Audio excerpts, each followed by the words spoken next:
श्री परमात्मने नमः। जय राम श्री राम जय जय राम।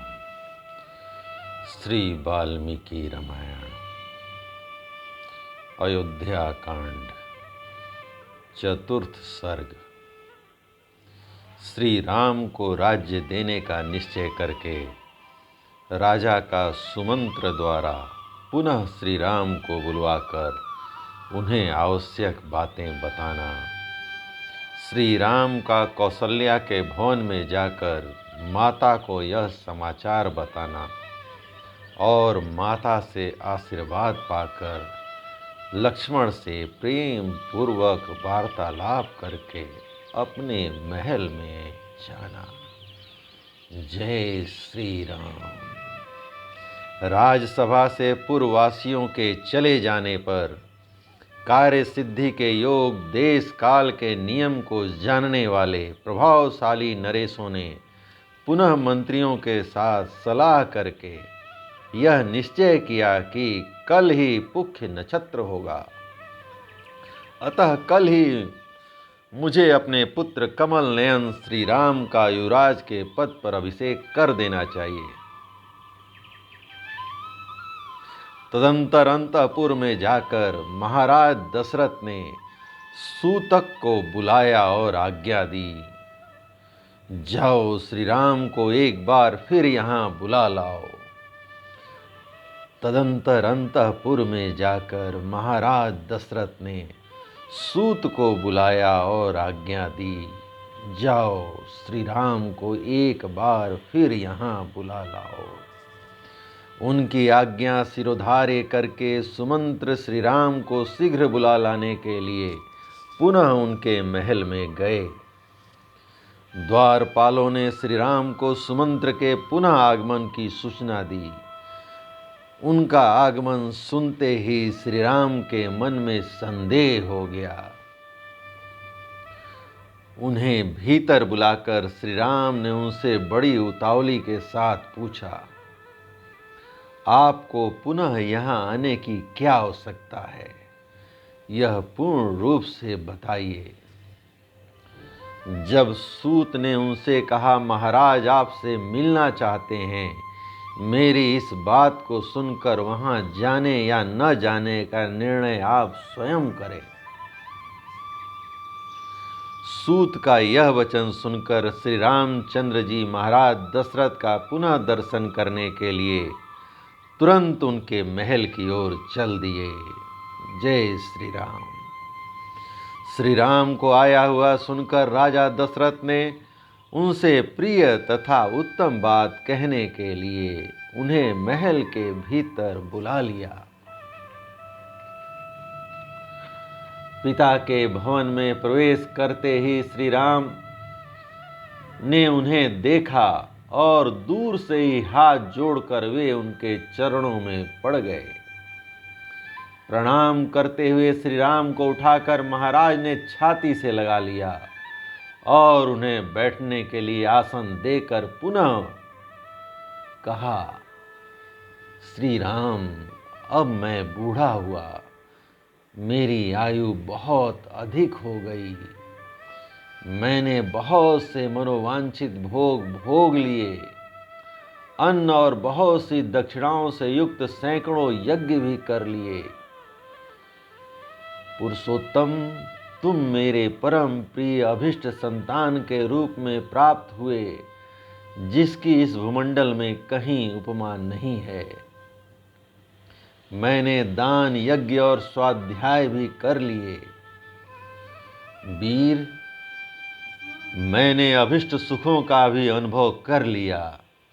मैं देवता, ऋषि, पितर और ब्राह्मणों के तथा अपने ऋण से भी उऋण हो गया।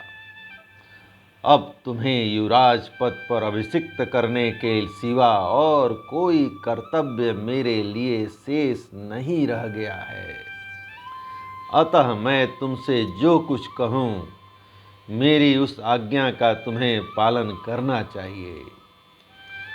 अब सारी प्रजा तुम्हें अपना राजा बनाना चाहती है, अतः मैं तुम्हें युवराज पद पर अभिषिक्त करूंगा। हे रघुकुल नंदन श्री राम, आजकल मुझे बड़े बुरे सपने दिखाई देते हैं। दिन में वज्रपात के साथ साथ बड़ा भयंकर शब्द करने वाली उल्काएं भी गिर रही हैं। ज्योतिषियों का कहना है कि मेरे जन्म नक्षत्र को सूर्य, मंगल और राहु नामक भयंकर ग्रहों ने आक्रांत कर लिया है।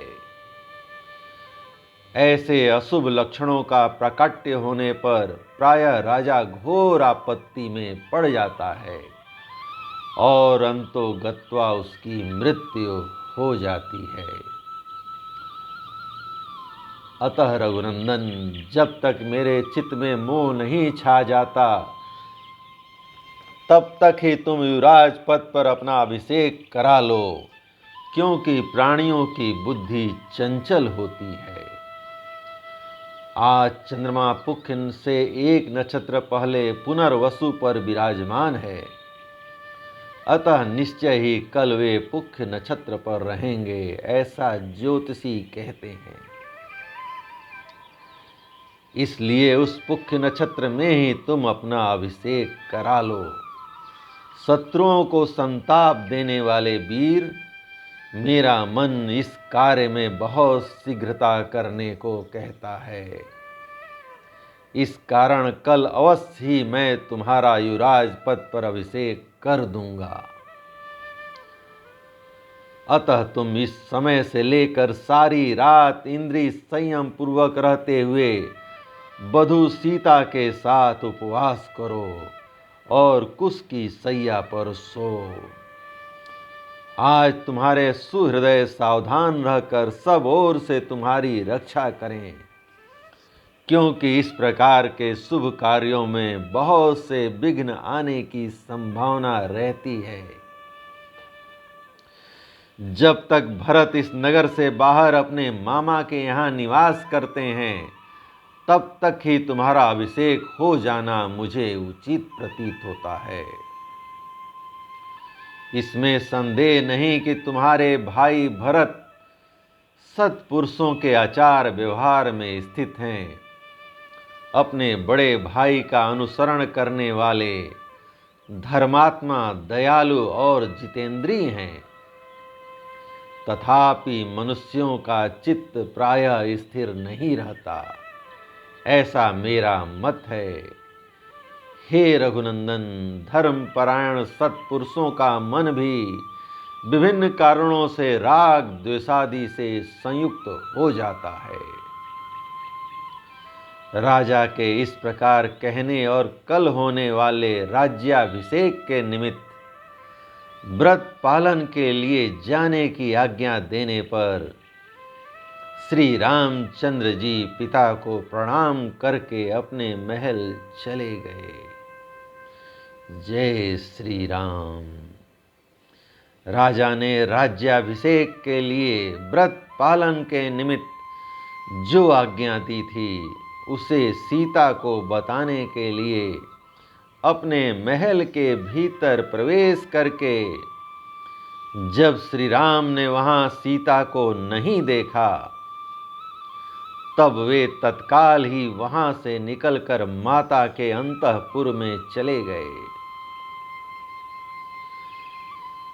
वहां जाकर उन्होंने देखा माता कौसल्या रेशमी वस्त्र पहने मौन हो देव मंदिर में बैठकर देवता की आराधना में लगी हैं और पुत्र के लिए राजलक्ष्मी की याचना कर रही हैं। श्री राम के राज्याभिषेक का प्रिय समाचार सुनकर सुमित्रा और लक्ष्मण वहां पहले से ही आ गए थे तथा बाद में सीता वहीं बुला ली गई थी। श्री रामचंद्र जी जब वहां पहुंचे, उस समय भी कौसल्या नेत्र बंद किए ध्यान लगाए बैठी थीं और सुमित्रा, सीता तथा लक्ष्मण उनकी सेवा में खड़े थे। पुख्य नक्षत्र के योग में पुत्र के युवराज पद पर अभिषिक्त होने की बात सुनकर वे उसकी मंगल कामना से प्राणायाम के द्वारा परम पुरुष नारायण का ध्यान कर रही थीं।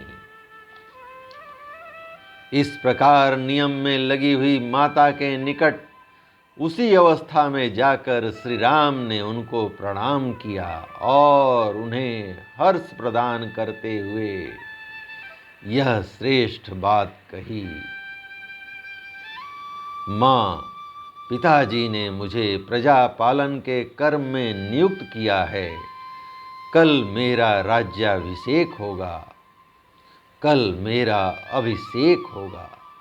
जैसा कि मेरे लिए पिताजी का आदेश है, उसके अनुसार सीता को भी मेरे साथ इस रात में उपवास करना होगा। उपाध्यायों ने ऐसी ही बात बताई थी जिसे पिताजी ने मुझसे कहा है। अतः कल होने वाले अभिषेक के निमित्त से आज मेरे और सीता के लिए जो जो मंगल कार्य आवश्यक हों वे सब कराइए।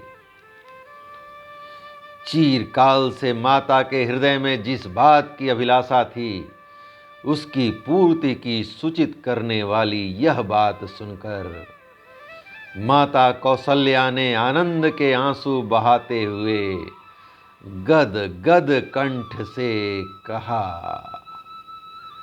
हे बेटा श्री राम, चिरंजीवी हो। तुम्हारे मार्ग में विघ्न डालने वाले शत्रु नष्ट हो जाएं। तुम राज लक्ष्मी से युक्त होकर मेरे और सुमित्रा के बंधु बांधवों को आनंदित करो। तुम मेरे द्वारा किसी मंगलमय नक्षत्र में उत्पन्न हुए थे जिससे तुमने अपने गुणों द्वारा पिता दशरथ को प्रसन्न कर लिया। बड़े हर्ष की बात है कि मैंने कमल नयन भगवान विष्णु की प्रसन्नता के लिए जो व्रत उपवास आदि किया था वह आज सफल हो गया।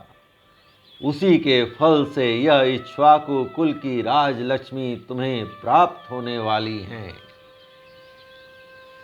माता के ऐसा कहने पर श्री राम विनीत भाव से हाथ जोड़कर खड़े हुए अपने भाई लक्ष्मण की ओर देखकर मुस्कुराते हुए बोले, हे लक्ष्मण, तुम मेरे साथ इस पृथ्वी के राज्य का शासन पालन करो। तुम मेरे द्वितीय अंतरात्मा हो। यह राजलक्ष्मी तुम्ही को प्राप्त हो रही है। हे सुमित्रा नंदन, तुम अभिष्ट भोगों और राज्य के श्रेष्ठ फलों का उपभोग करो। तुम्हारे लिए ही मैं इस जीवन तथा राज्य की अभिलाषा करता हूँ। लक्ष्मण से ऐसा कहकर श्री राम ने दोनों माताओं को प्रणाम किया और सीता को भी साथ चलने की आज्ञा दिलाकर वे उनको लिए हुए अपने महल में चले गए। जय श्री राम। इस प्रकार श्री वाल्मीकि निर्मित आर्ष रामायण आदि काव्य के अयोध्या कांड का चौथा सर्ग प्रभु श्री राम की कृपा से पूर्ण हुआ। जय राम, श्री राम, जय जय राम।